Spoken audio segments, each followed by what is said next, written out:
Hi everybody, it's Andrew Hutchings, and this still not a doctor, never giving medical advice.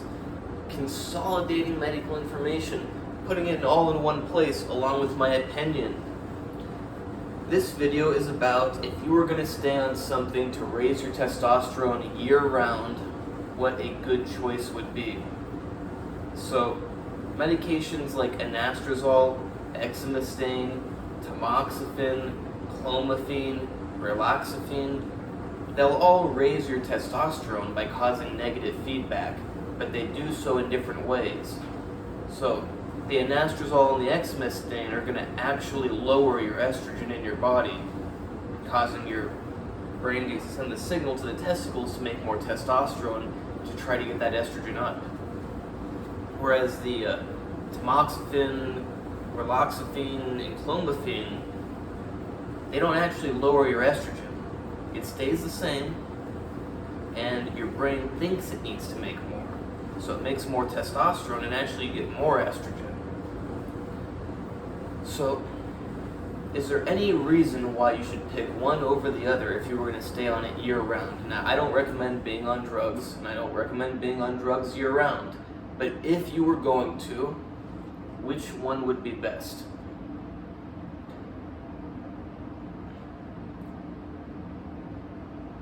I don't know why, but I just have this instinctual dislike of SERMs for some reason.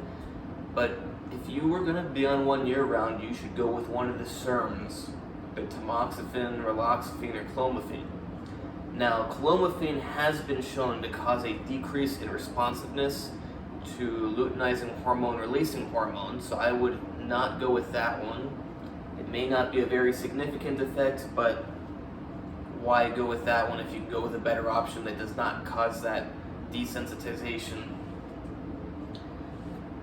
So that comes down to tamoxifen and relaxifene. Now I know relaxifene, if you search it on the internet, it's going to go, oh, it causes strokes, blood clots, X, Y, and Z. A scary drug. Tamoxifen does the same stuff. Drugs don't just magically make things happen. There has to be a reason why they make that happen. We may not always know that reason, but there's always a reason why they elicit some sort of biological response. Now, the reason relaxifene increases the risk of blood clots, stroke, and whatever else it increases is because it blocks the binding of estrogen, the same way tamoxifen does. But for some reason, if you Google tamoxifen, it doesn't go scary drug, beware, causes blood clots. But if you Google relaxifene, it does. So people get, well, I've noticed just in the people writing online, they have a fear of relaxifene.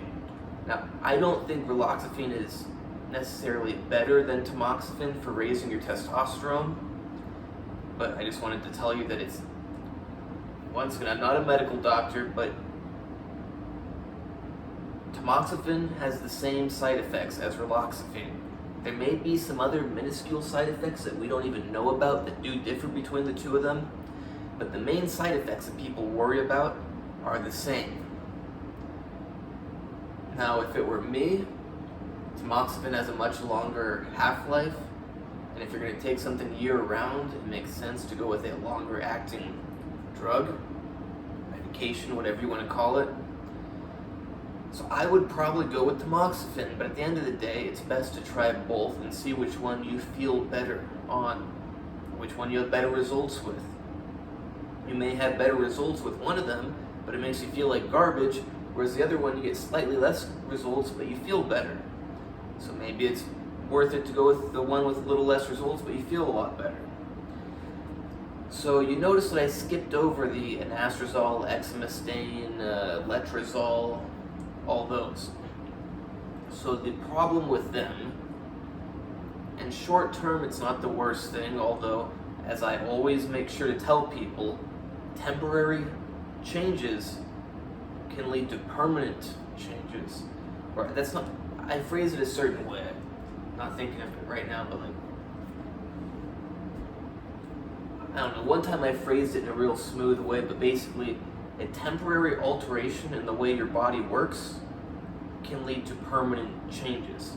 Because in that time period in which something is out of balance, something else can happen that is permanent. So you may only temporarily shoot yourself in the head, but the effects are permanent. You're gonna be dead.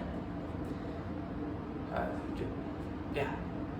It's not that hard to understand that something may be temporary but have permanent effects. And the aromatase inhibitors, because they lower your estrogen, your HDL, your good cholesterol, goes down. Now, you may be a genetic freak and yours does not go down, but for most people, HDL will go down. HDL, which is not a singular thing, there's a lot of different HDLs. I'm not an HDLologist. I'm not a supreme expert on HDL, but I do know enough to say that you want HDL. One such function that it has, or one function that some of the HDL has, is to clean up your bad cholesterol.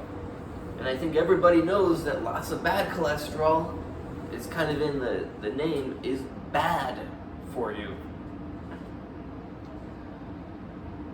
So yes, good reason not to go with the aromatase inhibitor, because who wants to wreck their cholesterol if you could just take a different medication, which actually raises testosterone even more and does not lower your HDL. So that's another thing, is aromatase inhibitors increase testosterone something like 50-60%, I think, according to most studies, whereas SERMs can increase it up to, I think, up to like 100 to 150%, which means double to a little more than double. Now, it's not going to be a factor of whether or not you can double your testosterone. It's going to be a factor of how high you can push it within your body's capabilities. So say you're producing 800 nanograms per deciliter. It's not reasonable to expect to go up to 2,000, even though the drug may be capable of producing like 150% increase in people. If you're already really high, there's another limiting factor because your body can only push it so high. But if you were at 400 nanograms per deciliter and you took it, well, you may get up to 1,200. I mean, it's rare that a person can get up that high, but it's possible, just like you can grow to be 8.5 feet tall. So how significant will the difference be between the increase from aromatase inhibitors and the increase from SERMs? The higher your testosterone is currently, the less significant it's going to be, most likely. But if you had like extremely low testosterone, 100 nanograms per deciliter somehow, then yes, a SERM is going to benefit you a lot more than the aromatase inhibitor. So I hope that this is all clear now. Better to go with a SERM because they don't lower your HDL. I mean, maybe a little bit, but I'm not sure. They may even increase it a little, but basically it's not very significant how they change your cholesterol, whereas an aromatase inhibitor is going to negatively affect your good cholesterol. And also it could make you more prone to injuries because you're going to have estrogen's important for tendons and muscles and everything. It may also affect brain health, a lot of things. So whereas if you're on cycle, like on a steroid cycle, it's good to use an aromatase inhibitor to actually keep the estrogen in check, because you don't want it to go too high. But when you're not on a lot of steroids and stuff, you do want normal amounts of estrogen. It's important for lots of different aspects of your health. So that's why it's better to go with a SERM, because they don't actually lower your estrogen. They do still affect how it can bind to different tissues, but usually the detrimental effects are much lesser than actually decreasing the estrogen, because the serum itself acts as a synthetic estrogen. Not quite as good as the real deal, the real estrogen, or like an estrogen analog, but it does still have effects. So it's been shown, I think, that in postmenopausal women, serums increase bone density, but in premenopausal women, they decrease bone density. I can't remember exactly. I'm not trying to quote a paper, but the multitude of the studies pointed towards the facts. Well, I won't say there's no facts in science. I mean, there are, but it's not good to say fact. And the idea, or what seems to, okay, ignore the words because I think about the wording too much sometimes. Basically, all the studies point towards the serum having an intermediate estrogen activity. Less than real estrogen, but more than nothing. So if you have lots of estrogen in the body and you introduce a serum, you're going to have less response. But if you had no estrogen in you, you may actually be able to use this serum as an estrogen replacement therapy. So say you crashed your estrogen, taking this serum may actually partially replace it, in some tissues at least. Okay, so I ended up telling you more than I thought I was going to tell you, but back to the summary. If you're going to choose something to be on year-round, it's better to go with a serum because they're not going to lower your HDL a ton, if they do at all, and also because they have a greater ability to raise your testosterone. Now, that greater ability may not be significant for you, but it does still have the greater capability. So if you were really low, it could raise it more than an aromatase inhibitor. But if you're already pretty high, probably the aromatase inhibitor and the serum are going to raise you to similar levels.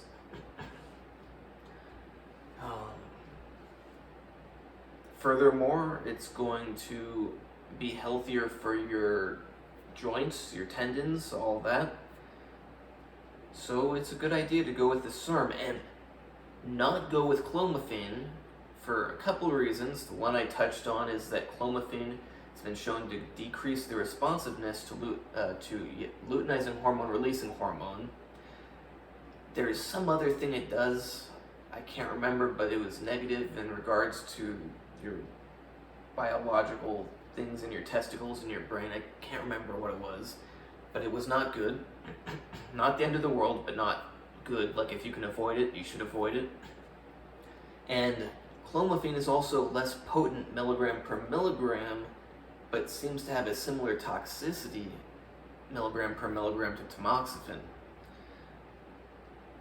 Meaning that if two things are equally poisonous, but you can take a lot less of this one, you want to take this one because you put less of the poison into your body.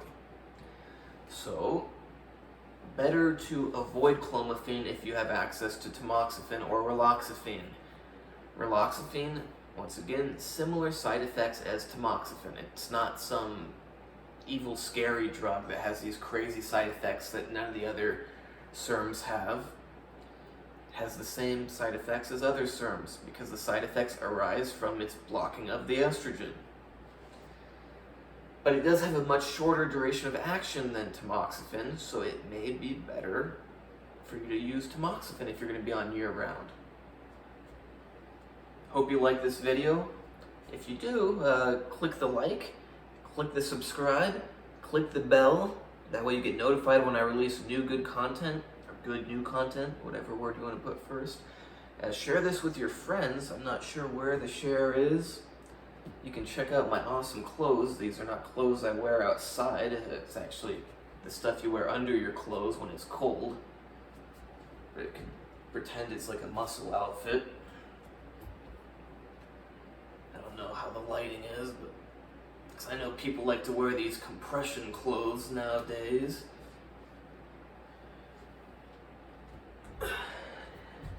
So yeah, please help me out. Leave a like, leave a subscribe, hit the bell icon, leave some comments, leave a few comments, leave leave however many comments you want to leave, and share. It doesn't cost you anything.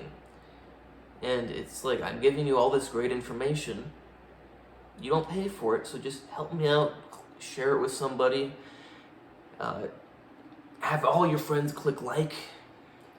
Yeah, check out my other videos too.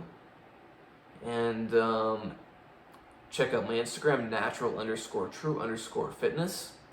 And my website, which is far from final, but I have something up now, andrewhutchings.org.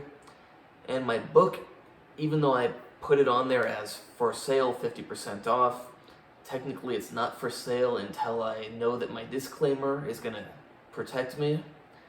And as soon as I know that my disclaimer is good enough, I will pay and click publish. And I think it's pretty instantaneous because it's self-publishing online. And then it will officially be for sale. But you can always order it now. Hey, maybe you are a lawyer. Maybe you know a lawyer who could look at it and tell me. Then I would give it to you for 79% off. Maybe even 80% off. Meaning that it would be about $20. Because the full price of the book is going to be $100 because it's going to really improve your life a lot if you have tendonitis. It's also going to save you a lot of money. So it's not that it costs you $100. It's that it doesn't really cost you anything because that $100, you would have spent it on doctors or physical therapists or whatever. So that $100 is like a donation to me. And you make money too. We both make money when you buy my book. Because money saved is money earned. And you can hire me for training advice, coaching, consultations, diet advice, coaching, consultations, whatever, supplement advice, consultations, whatever, explanation of supplement ingredients, and it like telling you if I think they're worth it for you, telling you what they do, saying, you know, this one could be worth it if you have a lot of money, but if you don't, then don't go with it, or this is a better option, or, you know, you say you have this medical problem, perhaps you shouldn't take it, but I'm not a medical doctor, so I don't give medical advice. I would just be consolidating medical information that already exists, because I do create my own knowledge, or whatever you'd call something you create, because I'm not sure it would be called knowledge, but most things already exist somewhere. And even if they don't exist on the internet and they only exist in my head, technically I'm still consolidating it and giving it to you. It's not medical advice. It's just a consolidation of information. Can you believe that you didn't think of that before? Because that's really what it is. But it's not advice. And, yeah. I think that's about it. Once again, hit like, subscribe, bell icon, whatever. And you can like wham onto your keyboard. I mean, if you do, you probably like wouldn't actually click on it. So after you do that, make sure you go and carefully click on it. Leave some comments. Have a party and put my video on. Do whatever. And good luck.